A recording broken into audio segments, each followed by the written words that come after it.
the headlines today, Boko Haram and ISWAP terrorists released pictures of abducted soldiers and Yobe protocol officers. Central Bank of Nigeria stops sales of forex to bureau exchange operators, accuses them of illegal dealings.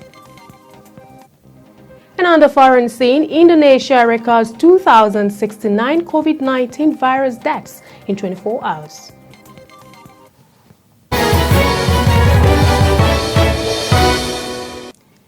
Hello and welcome to Trust TV News Update. I'm Aisha Salihu. For more news, follow us across all of our social media platforms on YouTube, Instagram, and Facebook. Now the news and details. Elements of Boko Haram and ISWAP terrorists have released pictures of two soldiers and Yobe liaison officer abducted along Damaturu-Maiduguri Highway on Saturday. The insurgents also released the identity cards of their abductees.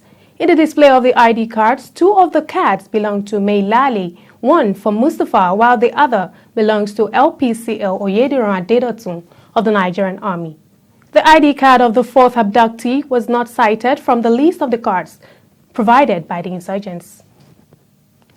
The police command in Imo State has confirmed the death of CSP Fatman Duiyo, a divisional police officer, in an attack in Oru East Local Government Area of the state. The command also said 6 bandits died in the attack when they engaged the police in a gun duel, while 11 others were arrested. Police Commissioner Abutu Yaro confirmed the incident in a statement signed by the command spokesperson CSP Michael Abatam on Tuesday. He said tactical teams of the command had been mobilized to comb the communities in the area to arrest other bandits who fled into the bush. Abduction of traditional ruler of Jaba Chiefdom in Kaduna State, Pomham Danladi Gyet Maude, has sent fears to the whole community that no one is safe any longer. The news of the abducted traditional ruler is coming a few days after the abduction of Emir of Kajuru, also in Kaduna State. Daily Trust correspondent Lami Sadiq has the situation reports. This is yet another abduction incident of a monarch in Kaduna State. This time around, the Cobham of the Ham people in Jaba Local Government Area, Danladi Gyet Maude, was abducted in his farmland in Nasarawa State. The Kaduna State Police Command say they are working with their counterparts in Nasarawa State to see to the release of the monarch.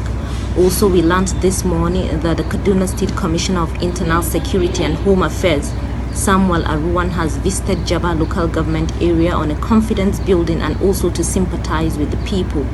Remember, this is coming barely 2 weeks after the abduction of another monarch, the Serkin Kajuru, Alhaji Al-Hassan Adamu, who was abducted together with 30 members of his family. The Serkin Kajuru was released about 48 hours after the abduction, but 13 members of his family are still in captivity, with the bandits demanding 30 million naira for their release. This all happened at a time that also bandits stormed Bethel Baptist Academy in Chikun Local Government Area of Kaduna State and abducted about 121 students. So far, 28 of the students were released on Sunday, with 3 of the students having escaped the bandits, then have reunited with their family members. But the school authority is saying that at least 84 students are still in captivity. Away from security matters, Presidential Advisory Committee Against Corruption, PACAC, said retail corruption in private and public sectors of the Nigerian economy must be addressed before the country can move forward. To achieve this, the Council, in a virtual meeting with other stakeholders, discussed ways and how the problem can be curbed in the society. Executive Secretary of PACAC, Sadiq Isa Radda, and Executive Chairman, Center for Anti-Corruption and Open Leadership, explained why people engage in corruption. As a people, we should reject this idea of scavenging on each other while we render service to our people. Therefore, the committee, the Presidential Advisory Committee Against Corruption, believes that corruption in this form should be fought because it will add value to the quality of the lives of the citizens, and it will make people even more patriotic to the country. It will make people more committed to the nation because as citizens, they are being catered for. For us to have, little or no retail corruption, then the citizens must be law-abiding. Economic corruption, which the situation of the economy pushes the citizenry to embark on. It has been said that when you make doing the right thing difficult, you make doing the wrong thing attractive. We need to fight grand corruption in order to stem the tide of retail corruption. People need to understand what corruption means. Any act of dishonesty is corruption. Then you have to look at it. Is corruption justifiable at any level? Okay? People the public officials that aid and abet grand corruption. You're watching Trust TV News Updates, coming up after the break. Court adjourns Baba Ijesha's case to August 11 and 12. Do stay with us. My name is Samuel Dada. Yakubu Isa, ana mana ɗabi da jeji. Aminu Musa. A wannan harkar ce muke dan samun abinci, an muke taimaka mu wasu da yawa. Looking for private jobs. Sometimes you get employed and the process of payment, you undergo some kind of stress.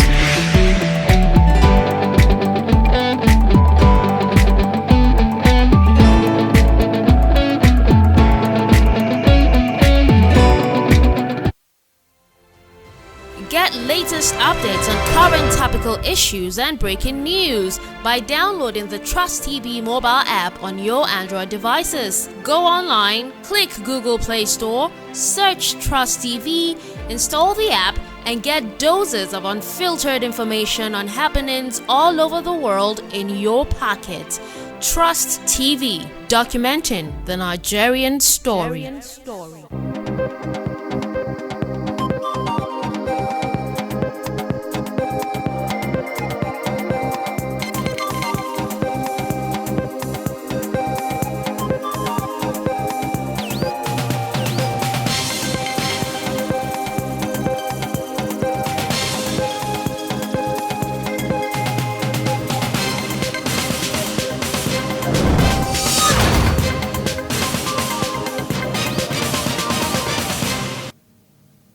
Welcome back and thanks for staying with us. Here is a recap of some of our top stories. We told you that Boko Haram and ISWAP terrorists have released pictures of the two soldiers and Yobe Lazin officer abducted along Damaturu-Maiduguri highway on Saturday.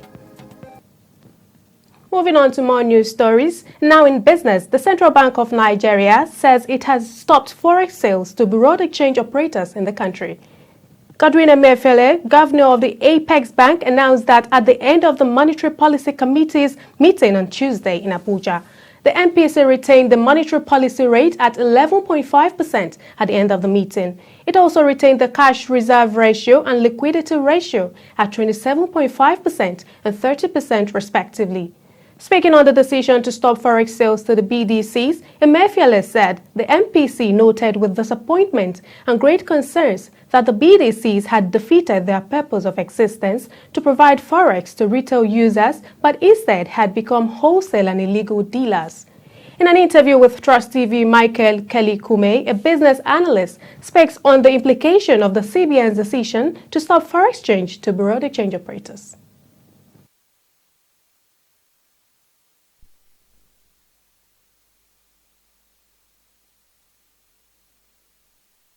Court in Ikeja have adjourned the alleged child molestation case against embattled Nollywood actor Olanrewaju Omiyinka, popularly known as Baba Ijesha, till August 11 and 12. Justice Oluwatoyin Taiwo adjourned the matter after Princess was cross-examined by Baba Ijesha's defense counsel. Baba Ijesha, actress Yaba Ojo, and other supporters were in court as Princess explained how she set up the CCTV that reportedly recorded the act. She also stated the minor on 2 occasions was harassed by a neighbor in December 2020. The Nigerian Law School has revealed that 681 students who sat for the December 2020 bar final examinations did not pass. The Director General of the school, Professor Isa Chiroma, said this on Tuesday in Abuja while presenting the graduating lawyers to the body of benches at the 2020 call to the bar ceremony. He said that 1,561 students participated in the examination, but only 880 were successful to be called to the Nigerian bar. The Kaduna state government says it will ensure that the freed students of the Bethel Baptist High School write the ongoing NECO examination.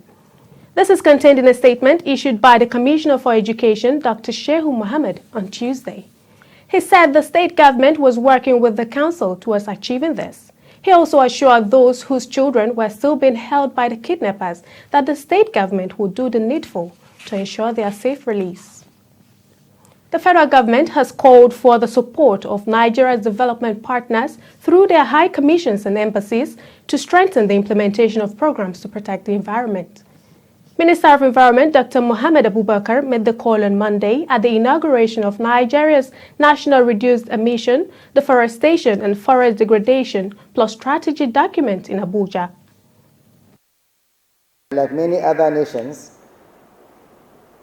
are suffering from the effect of climate change today, that we are committed to protecting and improving our own natural environment for the benefit of Nigerians, while also combating global climate change, and that we are eager to partner with others in supporting this effort. Nigeria is willing to raise the ambitions in this area, but cannot do so without international support and collaboration, for which the UK government should be able to provide and or deploy its network in making this happen. Shubham Chaduri, Country Director for Nigeria World Bank, said that the strategy document would enhance efforts to address environmental challenges, especially climate change in the country. Chaduri, who was represented by Dr. Motovani, said the World Bank would support the ministry in the implementation of its projects, both technically and financially. Of Nigeria to the global agenda for mitigation. Also a great opportunity to initiate new access to carbon finance for Nigeria.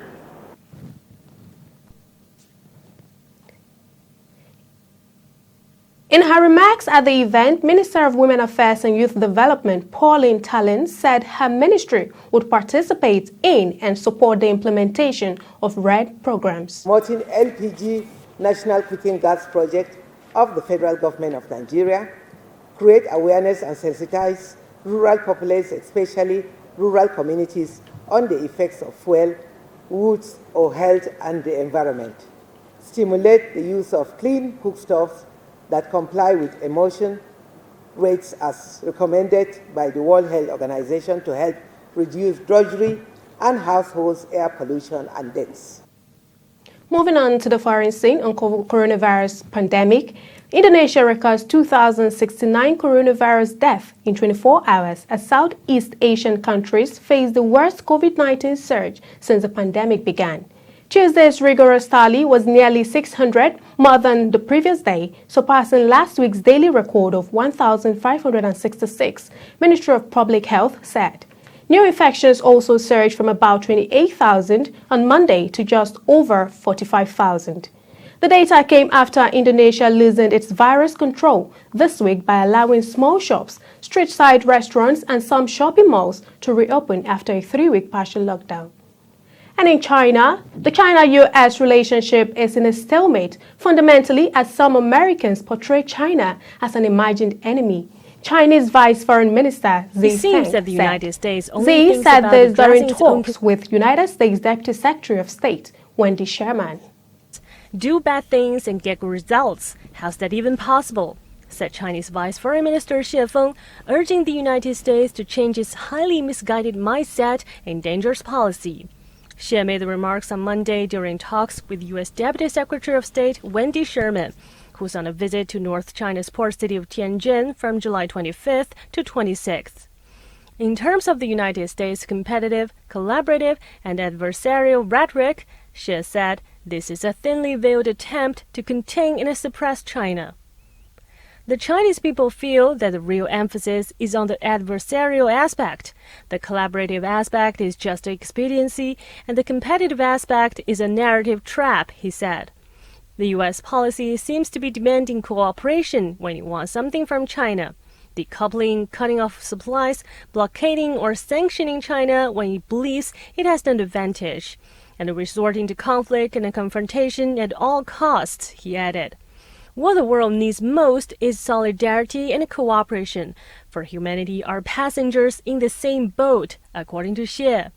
China wants to work with the United States to seek common ground while shelving the differences, he said. The U.S. side needs to change course and work with China on the basis of mutual respect and embrace fair competition and peaceful coexistence with China. Lastly, in sports news, citizens in the Hong Kong Special Administrative Region gathered in public squares celebrating the first gold medal won by Hong Kong-China delegation in the Tokyo 2020 Olympic Games. Cheung Ka-lung from China's Hong Kong won gold in the men's foil individual fencing in the Tokyo 2020 Olympic Games on Monday. It is also the first Olympic gold medal for Hong Kong since its return to the motherland. Cheung was the men's foils individual champion at the 2016 Asian Fencing Championships, the first Hong Kong fencer to win the gold medal in the event. In 2018, he won a bronze medal in men's foil individual competition in the Asian Games. We've come to the end of the news update. Don't forget to follow us for more news on all of our social media platforms. I'm Aisha Salihu. Thanks for joining us.